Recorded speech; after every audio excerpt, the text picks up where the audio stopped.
Bom, vamos começar então o nosso projeto de análise das provas de concurso da fisioterapia, das provas da área específica, começando com essa prova da banca da OCP de 2013. Essa prova foram 40 questões, sendo a questão da área específica da questão 26 a questão 40. A OCP, ela normalmente ela faz uma prova é, bem fácil e com duas ou três questões mais difíceis, né? Então, para fazer a diferença, a gente precisa acertar todas essas questões fáceis, não pode dar mole em errar nenhum tipo de questão dessas classificadas como questões fáceis e fazer a diferença nas questões mais difíceis. Beleza?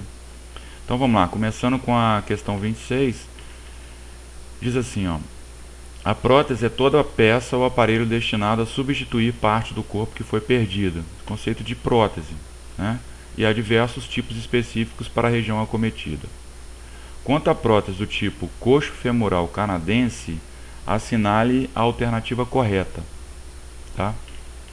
Então ele quer saber esse tipo de prótese, coxo femoral canadense, ela é utilizada em que momento, né? Assim, coxa femoral canadense já dá quase que a resposta do da pergunta, né? Mas vamos analisar isso daqui. Bom, essa seria a prótese canadense, né? Então ela tem um cesto, né? Por isso chama prótese coxo femoral canadense. Se quisesse complicar um pouquinho mais essa questão, não ter dado ela de graça, não falava prótese coxo femoral canadense, sim, somente prótese canadense, né? Então essa seria a prótese coxo femoral canadense que a questão relata. Tá? Então a resposta correta seria a letra A. Né? Essa prótese é utilizada em pacientes que realizam amputações logo abaixo da cabeça do fêmur. Se você for ver a B, é utilizada abaixo do joelho. Na letra C, amputação de antepé.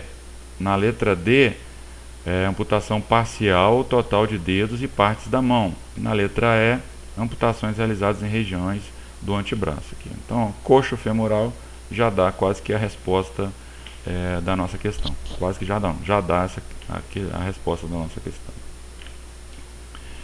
Uma coisa que cai muito também em relação às amputações é o tipo de amputação. Né? Então eles fazem umas perguntas do tipo a amputação onde ocorre a desarticulação entre o retropé e o mediopé é chamado de amputação de Chopin. Tá? Outro comum também, de Lisfranc, desarticulação da tarso-metatarsa. Então, cuidado para não confundir a amputação de Chopin com a amputação de Lisfranc. Né?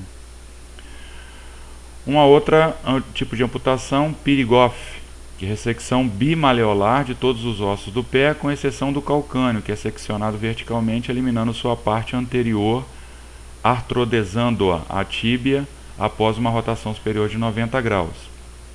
Amputação de Boyd, ressecção de todos os ossos do pé, com exceção do calcâneo, que é seccionado verticalmente. Amputação de Sime, muito comum cair esse tipo de questão, cair esse tipo de amputação. É a desarticulação do tornozelo com ressecção bimaleolar. E aí as amputações abaixo do joelho, que é chamado de transtibial. As amputações através do joelho, que é da desarticulação do joelho, né? E a amputação acima do joelho, que é chamado de transfemoral. E por último, as amputações através do quadril, que é chamado de desarticulação do quadril. Dessas amputações, o que as que são muito comuns? Chopin, impedir, né? Lisfranc e Sime, né? Então, às vezes eles colocam o enunciado uma amputação em que ocorre a desarticulação do retropé e mediopé. E está lá, Chopin, Lisfranc, Sime, né? Só uma maneira de tentar confundir, né? Então esse tipo de questão também em relação à amputação, ela é muito comum. Bom, a próxima questão, a questão 27, diz assim, ó: é de extrema importância o conhecimento por parte do profissional fisioterapeuta da cinesioterapia respiratória. Sendo assim, referente aos músculos respiratórios, assinale a alternativa incorreta. Tá? Assinale a alternativa incorreta. Na letra A, ele diz que os músculos acessórios da respiração atuam durante a inspiração forçada. Correto. Né? Ele é acessório quando ele necessita de uma situação de maior demanda. Então essa musculatura acessória, ela é acionada. Então durante uma inspiração forçada, por exemplo, uma maior demanda, então correto. Os músculos intercostais externos auxiliam na elevação da caixa torácica. Os intercostais externos, eles participam da inspiração. Então eles realmente promovem a elevação da caixa torácica. Então, correto. Uma dica aqui para gravar e não confundir. Os intercostais externos, gente, é o contrário. A gente pode pensar intercostais externos na expiração. Não, ele é na inspiração.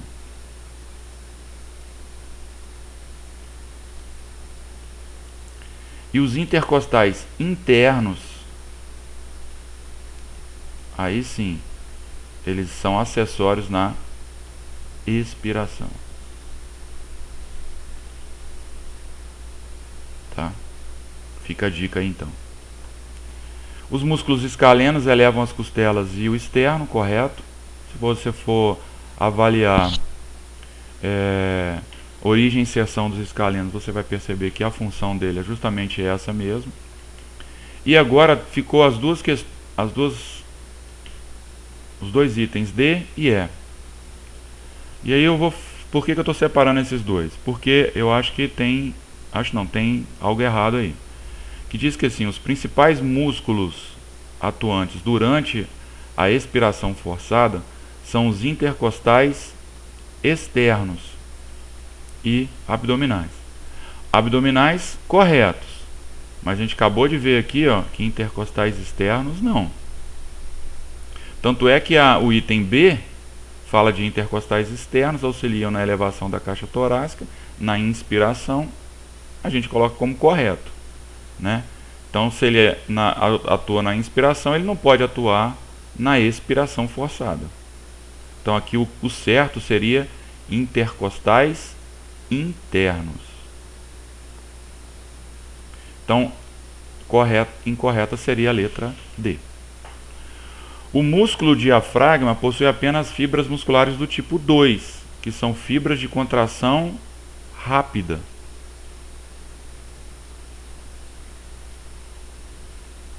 Né? Você tem as fibras de contração lenta, que é as fibras do tipo 1, né? E as fibras de contração rápida, que são as fibras do tipo 2. Então, essa daqui também é incorreta. Tá? E no gabarito oficial, colocam como correta a letra E. Como correta, no sentido dela é incorreta, mas ela é o gabarito correto. Né? Só que a gente viu aqui, ó, que o item D não está correto. Tá? Eu não sei dizer se essa questão ela foi anulada, mas provavelmente ela foi, porque ela tem duas respostas que deveriam ser marcadas, dois itens incorretos. Vamos dar uma rápida resumida nos músculos da respiração. Né? Então a gente tem a inspiração e a expiração. Né? Então a cavidade torácica ela se expande na inspiração, os músculos intercostais externos se contraem, ó, elevando as costelas, o que fala naquele item letra B. O diafragma ele se contrai aumentando o diâmetro crânio-caudal. E a ação dos músculos externos, intercostais externos, eles aumentam o diâmetro antero-posterior. Isso também é muito comum de se perguntar, né? Na expiração, ela é o contrário. Na expiração normal, o que ocorre, não ocorre uma ação muscular, ocorre apenas um relaxamento dos músculos da inspiração. Relaxamento do diafragma e relaxamento dos intercostais externos.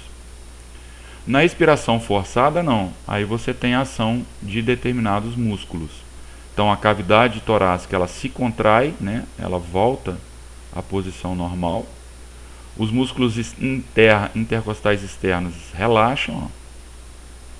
Estão abaixando as costelas, né? E diminuindo o diâmetro, ó, o diâmetro anteroposterior passa a ser esse o diâmetro anteroposterior, então a diminuição no diâmetro anteroposterior, e há também o relaxamento do diafragma. Então é o que eu disse, o movimento de expiração ele é um movimento passivo, a saída do ar é um movimento passivo. Por que passivo? Porque é somente o relaxamento dos intercostais, dos músculos da inspiração, intercostais internos e externos. A gente tem aí os músculos acessórios da inspiração forçada. O econ, né?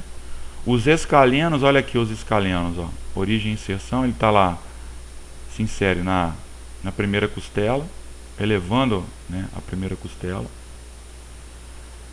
O serrátil anterior e o peitoral menor. O peitoral menor está inserido lá no processo coracoide e nas costelas. Então a sua contração eleva também as costelas, aumentando o diâmetro posterior, tá? Então esses são os músculos da inspiração forçada. E os músculos da expiração forçada os intercostais internos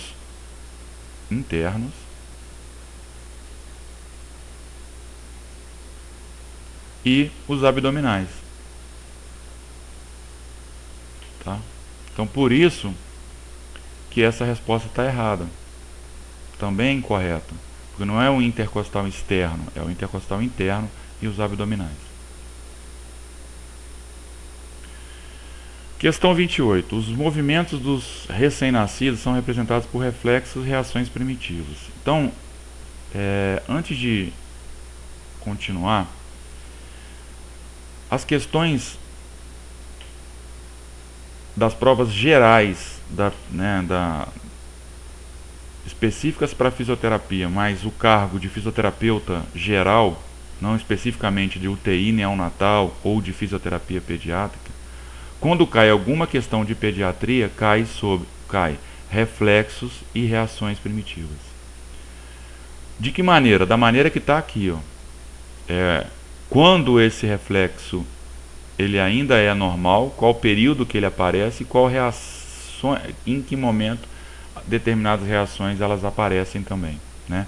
Quando o reflexo é normal e desaparece, e quando as reações primitivas elas aparecem. Então essa questão aqui fala sobre isso. E a resposta correta é a letra C, ó, que diz que esse reflexo, que é o reflexo ausência, deixa eu dar uma olhada para ver qual reflexo é. Reflexo de preensão palmar, tá? Que consiste no fechamento da mão após qualquer estímulo dado na palma da mão ou na face palmar dos dedos, né? Então esse reflexo ocorre predominantemente no primeiro mês de vida, com diminuição e ausência no decorrer do terceiro e quarto mês. É dessa maneira que caem as questões referentes à pediatria. Não é só da pediatria que cai reflexos e reações, não. Mas se cair é dessa maneira. Então qual qual que é a dica que eu falo para vocês, que eu dou para vocês? É você fazer um quadro, tá? Onde você vai colocar lá o reflexo. Aqui, quando ele inicia, então início do reflexo, e quando que é o final. Quando ele deveria aparecer e quando ele deveria desaparecer. Igual está aqui, ó. Ele predominantemente no primeiro mês de vida seria o início, né?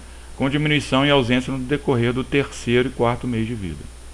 E aqui você vai fazer uma observação que seja pertinente aos reflexos que você está estudando. Tá? Então você vai lá colocar o tipo de reflexo que é, quando ele inicia, quando ele termina e alguma observação. Você pode fazer um quadro desse, constando todos os reflexos e reações conhecidas. Tá? E gravar, não tem jeito, decorar essa informação que, se aparecer uma questão desse tipo, você não vai ter problema de resolver. Essa é uma questão que eu classificaria como uma questão difícil. Por quê? Porque requer não um conhecimento profundo, né? Mas técnica de memorização. Você precisa decorar, né? E às vezes algumas pessoas não têm facilidade para decorar e aí fica complicado. A gente vai falar alguns vídeos também para frente, assim, técnicas de memorização e como utilizar esses quadros de uma maneira mais objetiva, né? O que você pode fazer para realmente conseguir decorar essas informações todas. Tá? A próxima questão é uma questão de eletroterapia, tá? Ele vai falar sobre a eletroterapia amplamente utilizada na prática clínica fisioterapêutica, devendo o profissional ter conhecimento de suas indicações, efeitos e das contraindicações do instrumento a ser aplicado no paciente. Então ele está dizendo que o profissional tem que conhecer o aparelho que você vai utilizar, para que serve, qual o efeito que ele tem e qual as contraindicações. Então assinale a alternativa correta, ele não quer a incorreta, ele quer a correta. O TENS é um tratamento da eletroterapia amplamente utilizado que não possui contraindicações? Errado. O TENS tem também contraindicações. Tem como principal indicação a cicatrização de feridas abertas? Cicatrização de feridas abertas? Não. O TENS não é utilizado para isso. Então, ó, contraindicações e efeitos, ou indicações. Ele pode ser aplicado em pacientes grávidas durante todo o período gestacional? Não. Errado. Tá? Claro que não. É contraindicado para pacientes que fazem a utilização de próteses? Correto. Então a resposta certa é a letra D. Realmente, ele é contraindicado para pacientes que fazem uso de próteses. Os eletrodos não podem estar posicionados sobre a pele danificada, onde há diminuição da sensibilidade.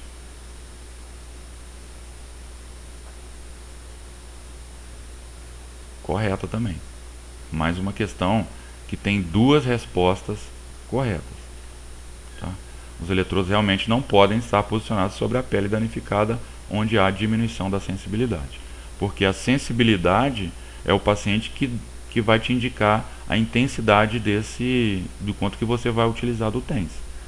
Né? Então é preciso, uma das contraindicações é um paciente que tem uma alteração de sensibilidade. Então mais uma prova, mais uma questão que tem duas respostas diferentes. E aí, como eu tenho o quadro dos reflexos, a dica também é fazer a mesma coisa com os aparelhos da eletroterapia, dos recursos físicos, né? Ultrassom, laser, TENS, ondas curtas e infinidade de outros tipos de aparelho. Como que você vai fazer? Você vai fazer mais ou menos uma dica é essa daqui. Você vai montar uma tabela com o TENS, por exemplo, e aí com os tipos de TENS, tá? Então, ultrassom de 1 MHz, ultrassom de 3 MHz, né? Laser, o laser é hélio neônio ou o laser arseneto de gálio. Então você vai fazer os tipos de um determinado recurso que você vai utilizar. Então tens trens de pulso, acupuntura, breve intenso e convencional. E aí você vai colocar as características desse tipo. A acupuntura é uma frequência baixa, um intervalo, um comprimento dos pulsos no intervalo de 150 a 230, a intensidade forte, indicado para dores crônicas e um tempo de 45 minutos. E você vai fazer a mesma coisa com trens de pulso, breve, intenso e convencional. Ou seja, qual a frequência, qual o intervalo utilizado, qual a intensidade utilizada e para que serve.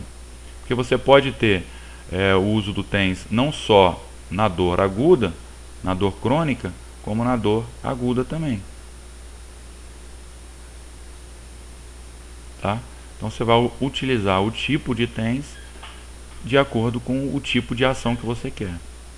E você vai fazer um outro quadro também, dizendo quais são as indicações do TENS e quais são as contraindicações. Por quê? Porque é assim que cai nas questões sobre eletroterapia também, né? Eles querem saber, normalmente eles querem saber as indicações, os efeitos e as contraindicações. Numa questão toda você tem os efeitos, as indicações e contraindicações. E aí ele perde a resposta alternativa correta ou incorreta, baseado nesse conhecimento, né? Testando se você realmente tem conhecimento sobre os diversos recursos da fisioterapia. Questão 30, a doença crônica inflamatória das vias aéreas com as seguintes características: hiperresponsividade brônquica, uma série de estímulos. Vai te dando informações importantes. Hiperresponsividade brônquica, uma série de estímulos. Obstrução reversível das vias aéreas. Então, obstrução reversível das vias aéreas. Dá para matar de uma vez aqui, que é a asma, né? Em indivíduos suscetíveis, essa inflamação causa recorrente episódio de dispneia, aperto torácico e tosse. Sua fisiopatologia ainda não é bem compreendida. Assinale a alternativa que apresenta a doença descrita no enunciado, asma. Então, outra informação importante. Cai questões desse tipo, pedindo tipo de doenças? Cai. Então você precisa fazer um resuminho, nada muito complicado. Também um quadrinho. Eu vou mostrar muitas vezes, porque eu acho importante, é uma boa técnica para memorizar. Você fazer um quadrinho com as patologias, as características importantes dessas patologias e o que você não deve, em hipótese nenhuma, fazer como um recurso da fisioterapia. Tá? Então você vai pegar um quadrinho, vai pular a patologia, quais são as características dessa patologia. Por exemplo, a asma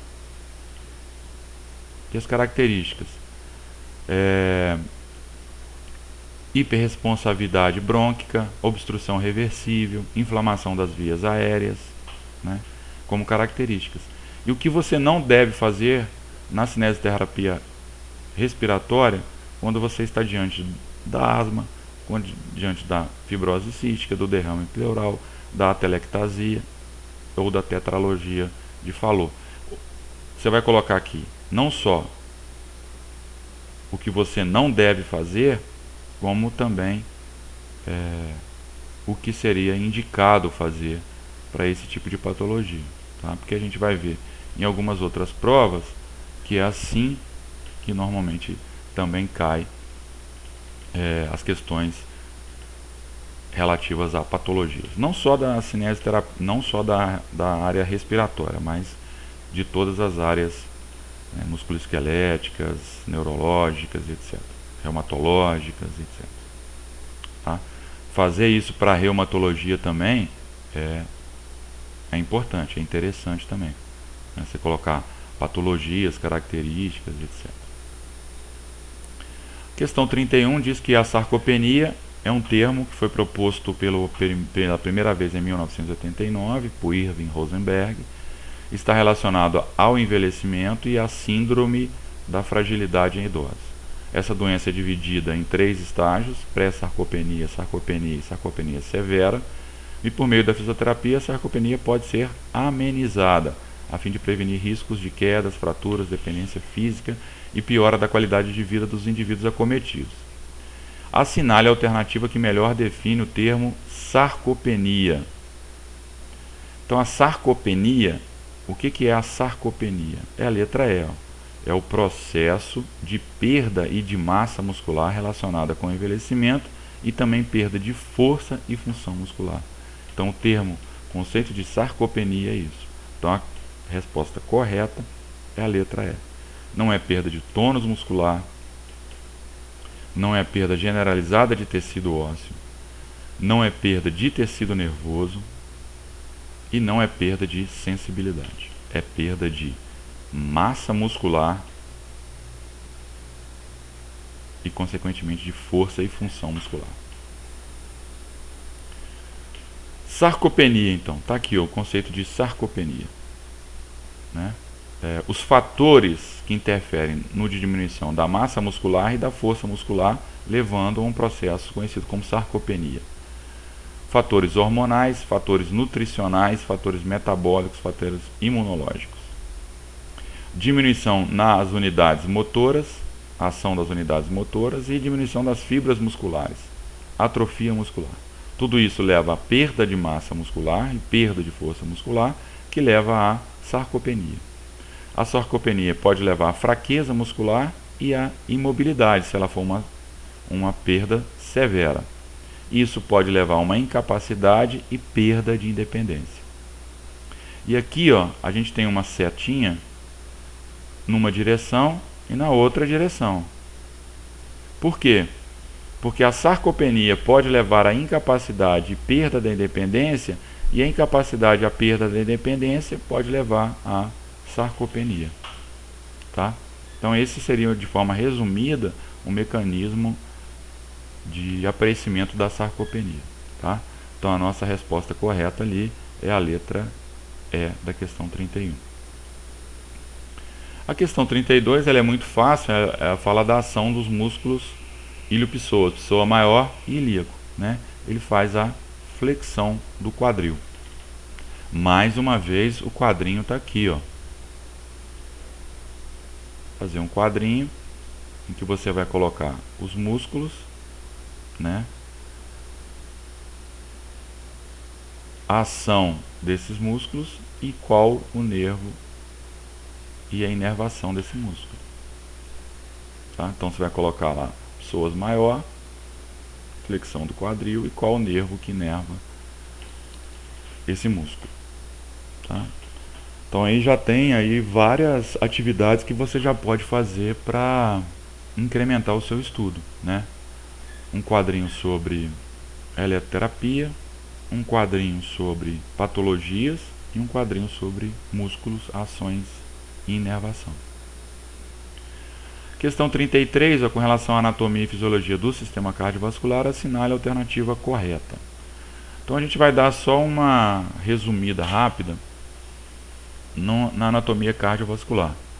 Então aqui você tem do lado esquerdo o coração, né?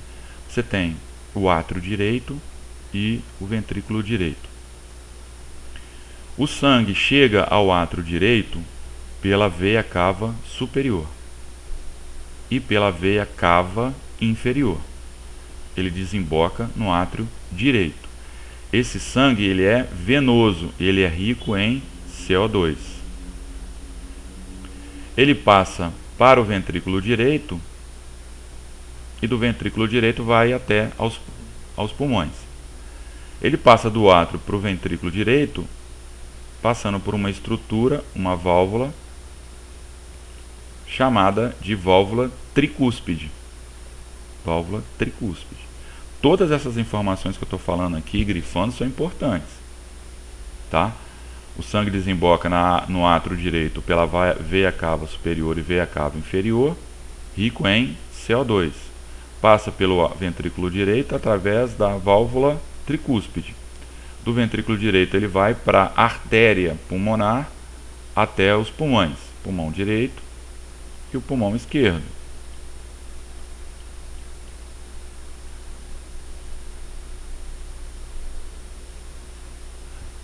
Pela artéria pulmonar, na verdade é o contrário, né? Alteração na lateralidade aí, pulmão direito, pulmão esquerdo, pulmão direito.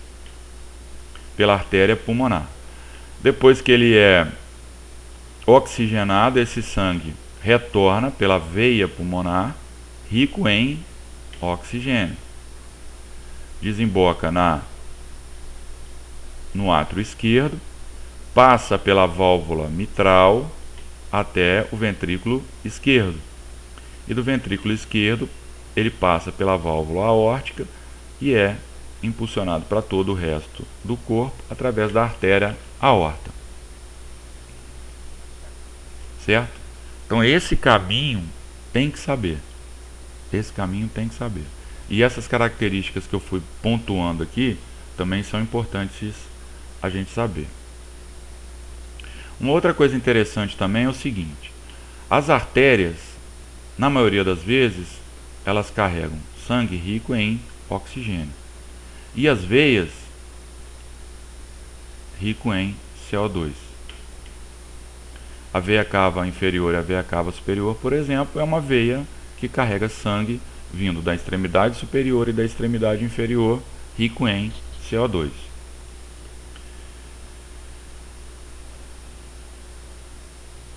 Já a veia pulmonar é uma veia que carrega sangue rico em oxigênio. Tá? Então é a primeira exceção. A veia pulmonar carrega sangue rico em oxigênio.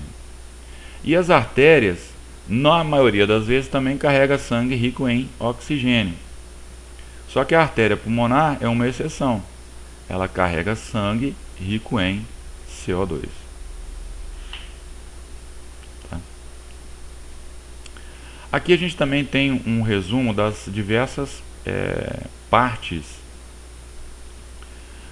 do coração, que eu coloquei aqui porque é referente à questão que a gente vai analisar, que é a questão de número 33.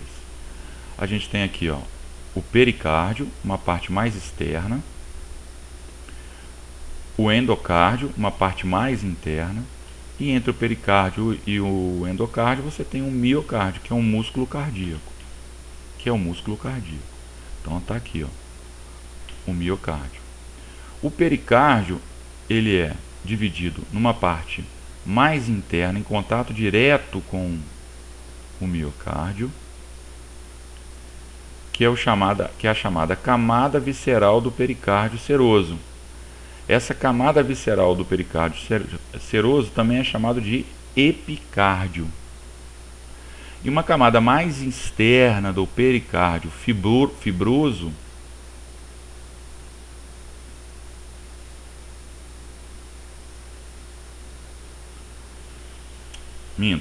uma parte mais externa do pericárdio seroso, que é a camada parietal do pericárdio seroso.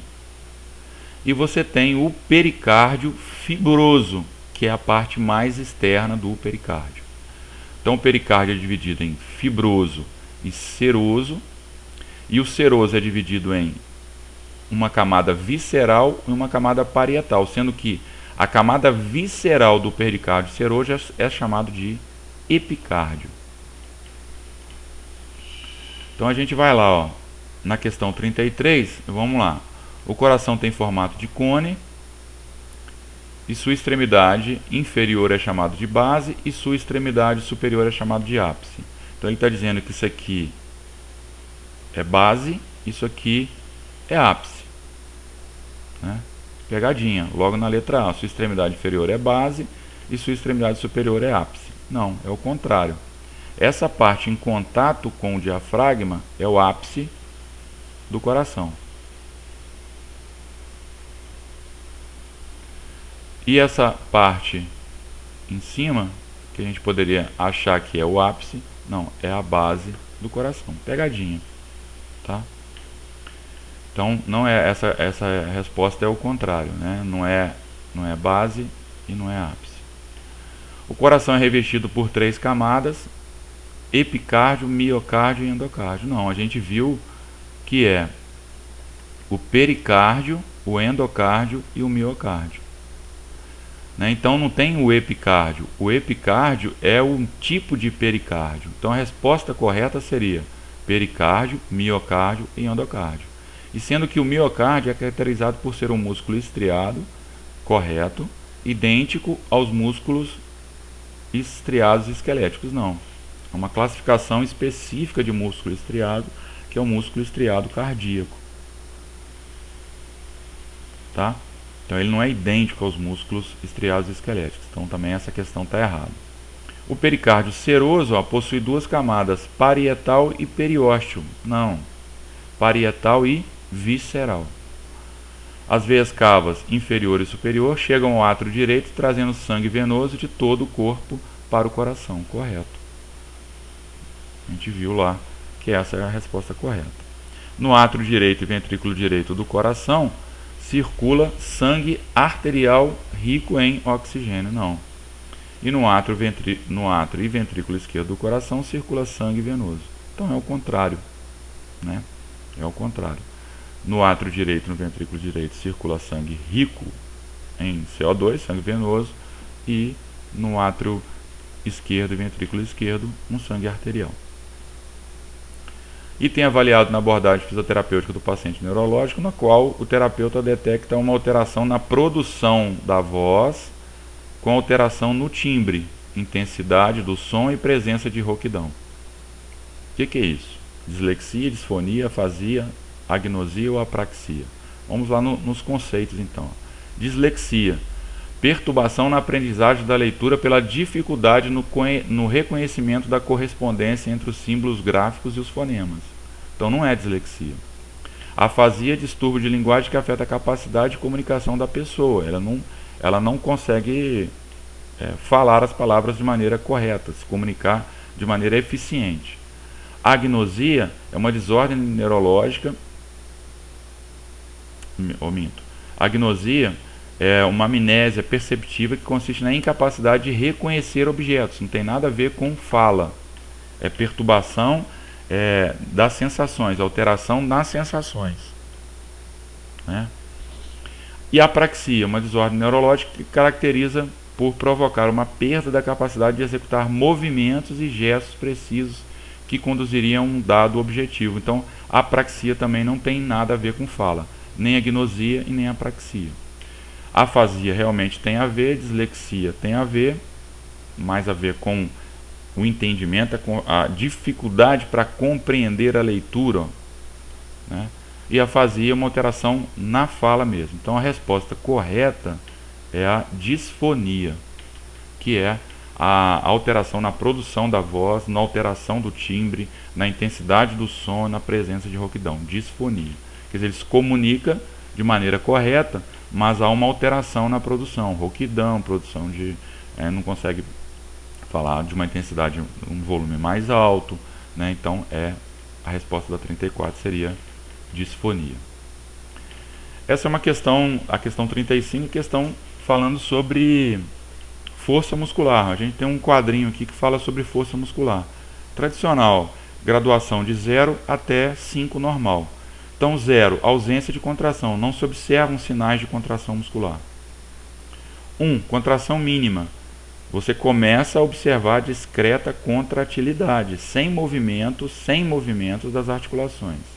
Fraca, mobilidade em todos os sentidos normais, com eliminação da gravidade. Então o sujeito ele consegue fazer o movimento, mas ele só consegue fazer se você colocar ele numa posição em que você elimina a gravidade. Aí é 2. O 3 ele já consegue fazer sob a ação da gravidade, nenhuma resistência. E o 5 e o 4, você aplica uma determinada resistência. A resistência no 4 você aplica um certo grau de resistência, e no 5 você aplica uma resistência acentuada, o máximo que você pode realizar para graduar essa força, a força do indivíduo. Tá certo? Então 0 ausência, 1 mínima contração, você vê o esboço da contração, o 2 é fraca, a ausência consegue fazer contanto que você elimine a gravidade, o 3 ele consegue fazer contração da gravidade, mas sem nenhuma resistência, o 4 e o 5 é com uma resistência, o 4 uma resistência moderada e o 5 uma resistência acentuada. Então vamos lá na questão 35 tentar responder. A força muscular pode ser graduada de 0 a 5. Aí tem outras graduações, né? 4 mais, 4 menos, 3 mais, 3 menos. Mas no caso aqui ele coloca a graduação de 0 a 5. Assinale a alternativa correta, tá? Então o grau 0 é determinado quando ocorre uma ausência de contração visível ou palpável. Beleza. Resposta certa já está na letra A. Vamos ver as outras questões, os outros itens. O grau 4 é determinado quando o paciente realiza o movimento solicitado, vencendo, além da ação da gravidade, uma grande resistência. Olha o erro aí, tá? Não é uma grande resistência, que aí seria 5. O grau 5 é determinado quando o paciente realiza o movimento solicitado, vencendo, além da ação da gravidade, correto, uma pequena resistência. Esse seria o grau 4. Não está errado. O grau 1 é detectado quando o indivíduo realiza o movimento, vencendo apenas a ação da gravidade. Não, esse seria o grau 3. E o grau 3 é determinado quando o indivíduo realiza a contração do músculo detectada pela palpação do fisioterapeuta, porém ele não desloca o segmento e não vence a ação da gravidade. Isso aí é grau 1. Tá? Então não grau 3. Então a resposta correta, a letra da 35, letra A. Doença neurológica crônica desmielinizante, caracterizada por uma destruição da bainha de mielina que recobre e isola as fibras nervosas. Já dá para matar, né? Afeta principalmente adultos jovens, provocando lesões disseminadas em toda a substância branca do sistema nervoso central. Assinale a alternativa que apresenta a doença a qual o enunciado se refere. Quer dizer, mais uma questão de patologias que você vai fazer também a mesma coisa que eu falei, ó, lá na respiratória. Patologias, características, né, o que você pode fazer e o que você não pode fazer, se tiver informações a esse respeito, né? Então, uma doença neurológica crônica desmielinizante, destruição da bainha de mielina, resposta correta, esclerose múltipla. Não é TCE, não é AVE, não é toxoplasmose, não é lesão medular.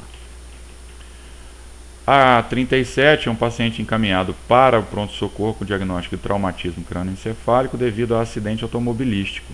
Ao avaliar o nível de consciência do indivíduo, o fisioterapeuta detectou nota final 3 na escala de coma de Glasgow. A OCP gosta dessa escala, tá? Gosta bastante dessa escala. Então vamos dar uma olhadinha nessa escala. Ela é dividida em 3 situações, que é a abertura ocular, resposta verbal e resposta motora.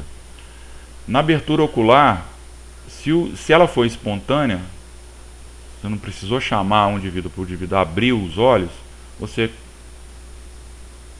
gradua como 4. Se a abertura ocular foi a voz, 3. Se foi a dor, 2. Se não tem abertura ocular, 1. Tá? Então você chegou, chamou o indivíduo, respondeu, ele abriu, 3. Ele só abriu se você provocou um estímulo doloroso, 2. Se foi espontânea, 4. Se não abriu, nem você chamando, nem você provocando um estímulo doloroso, 1. Resposta verbal, mesma coisa. O paciente está orientado, 5. Está confuso, 4. Está falando palavras inapropriadas, 3. Sem sentido, incompreensíveis, não consegue falar coisa com coisa, 2. Não tem resposta verbal nenhuma, 1. Resposta motora, ele obedece a comandos, 6. Ele localiza a dor, 5. Ele movimento de retirada, 4. Flexão anormal, 3. Extensão anormal, 2. Ele não tem resposta motora nenhuma. O máximo que essa escala pode chegar é 15 e o mínimo é 3. Tá? Então, no máximo 15, a abertura ocular dele é espontânea, ele está orientado e ele obedece a comandos. O sujeito está. Você foi lá na beira do leito após um acidente e fez a avaliação, deu 15, o sujeito está aparentemente bem. Chegou lá, não tem nenhuma resposta ocular, nenhuma resposta verbal e nenhuma resposta motora, o valor da escala dele é 3. Então a situação é muito ruim. É o que está acontecendo ali, ó. Ele teve uma nota final 3, o mínimo. E aí ele pede que você assinale a alternativa que melhor representa o nível de consciência do indivíduo. O paciente está com o nível de consciência dentro dos parâmetros de normalidade? Não. 3?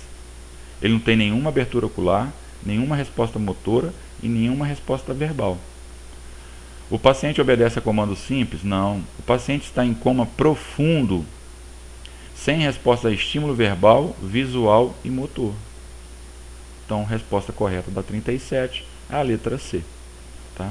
Letra D. O paciente apresenta abertura ocular quando lhe é solicitado? Não. O paciente apresenta-se confuso e desorientado? Não. Ele não tem nem resposta em relação à resposta verbal. Ele não tem nenhuma, né? Porque ele teve o valor 3. Então, a resposta da questão 37 é a letra C. A questão 38 sobre ergonomia, né? Em relação à ergonomia, assinale a alternativa correta. O trabalhador exerce sua função na posição sentada, deve se posicionar de maneira que os pés não toquem o chão com facilidade e as coxas devem permanecer horizontais em relação ao solo. Isso aqui correto. Agora, não toquem o chão com facilidade, errado. Questão muito fácil, né? Uma questão que poderia ser difícil, um conceito de ergonomia, passa a ser uma questão extremamente fácil. Os outros itens conceitua ergonomia, mecânica corporal, relação do indivíduo com o trabalho de maneira correta. Tá? Não precisa ser nenhum expert em ergonomia para não ter dúvidas que a resposta incorreta é essa letra A, quando diz que não toca o chão com facilidade. A crioterapia consiste na questão 39, na utilização de gelo e massagem com gelo. Em relação a essa recurso fisioterapêutico, assinale a alternativa incorreta. É o mesmo quadrinho que eu falei do TENS. É o mesmo quadrinho. O recurso, as indicações e contraindicações. Você tem que saber. Uma pergunta dessa sobre crioterapia, sobre calor, né? O que eles vão pedir é isso. A resposta é incorreta. A diminuição no fluxo sanguíneo local ela pode ser resultante de uma redução da temperatura nas estruturas musculares e intraarticulares. A crioterapia é contraindicada para pacientes com marca-passo cardíaco, com implantes metálicos e pacientes gestantes.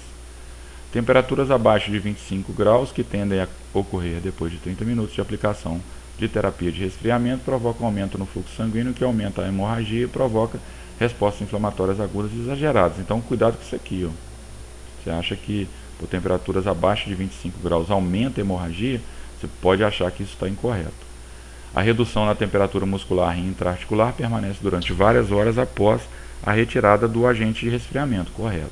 E a crioterapia pode ser indicada para promover a analgesia, na redução de inflamações, na redução do espasmo e na defesa muscular.